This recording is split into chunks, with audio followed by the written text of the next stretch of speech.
India is a land of great opportunity and oppression. It's a land so teeming with people that as you cross even the most remote rural regions, there is scarcely ever a time when you can't see quite a few of them. The people are industrious and colourful and hospitable. They laugh a lot and smile a lot. They suffer a lot too. There are 53 people living in India for every one person in Australia, while the landmass of India is roughly half the size of Australia. Most rural Indians earn less than $1 per day. Occasionally, in our more noble moments, we feel for the world of the poor that we see on the news. We see a documentary about some little person and come to understand just a bit how meagre are their margins of survival and how hard they work within their narrow field of opportunity. Our lives, on the other hand, are comparatively very rich. Here we enjoy public health care, one mobile phone, one car, one bathroom, and 2 computers per person. We eat out, take holidays, and fly to other lands. It seems difficult to truly grasp the reality of the polarization of the living conditions of humans on this planet. The gap is so great, it seems unreal. The typical response to the hardship of people like rural Indians for us is one of hopelessness. The problem seems too big, and I feel too small. We'd be willing to give a little of our surplus if it could make a difference. But how do we give it, and where will it matter most? Some of that changes when you really meet a person whose survival is threadbare. When you stand there shaking their dark hand or holding their beautiful children and realise that the Visa card in your back pocket can genuinely and permanently change their lives and secure their future. With a little help, you can invest some opportunity into them through education, experience, or business funding and make a permanent difference. It won't change the world, but it will change their world completely. I've been to India twice now, 7 years apart. The first time, a team of us went to find someone like David and Beulah Narella. These are people who are working with the very poorest of the world, doing all they can to help, to lift people out of their oppression and into some opportunity. They're doing it from relative poverty themselves. They've been doing it for 2 generations from inside the culture, and they're doing it with great skill. The second time we went to see what had changed since we had been supporting David and Beulah and their growing team. That experience was one of the most profound and deeply satisfying of my life.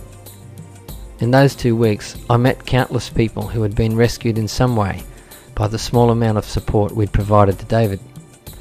Some of them held live children that would otherwise have been dead. Some of them were kids in school instead of in the rice fields. Some of them had received medicine and care that they would otherwise have gone without and been permanently incapacitated. The welcome we received from these people in their tiny friendly villages, the instant smile of celebration as they recognised who we were, was a priceless experience. Not because we got credit for parting with our loose change, but because in that moment we realised how much it mattered, how much difference it had made.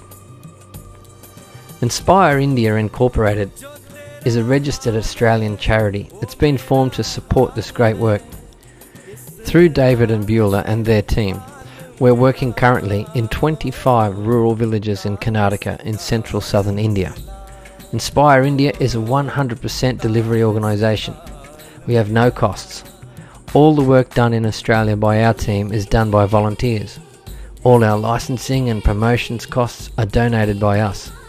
This means that 100% of every dollar given arrives in India and goes into the hands of wise people who can maximise its impact. I firmly believe that there's no better way I can make a big difference with a very little amount. Most of this is credit to David, his skill and quality of character. He speaks 5 languages fluently and has diplomatic skills that are astounding to watch. He's able to bring people and people groups together to work for the common good in a unique way and with marvellous results. One of David's brothers uses the same skills in big business negotiations to earn an exceptional wage, even in our terms. David receives $150 per month, and he uses another $500 per month to support 14 full-time social workers and their families. One example of the difference we can make is that we've been able to get children out of the labour force and back into school for $50 per year per child.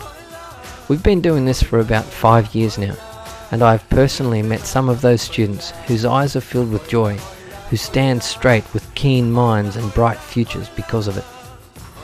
One can understand how $50 can do so much when you realise that some of these children's parents earn just $1 Australian per day.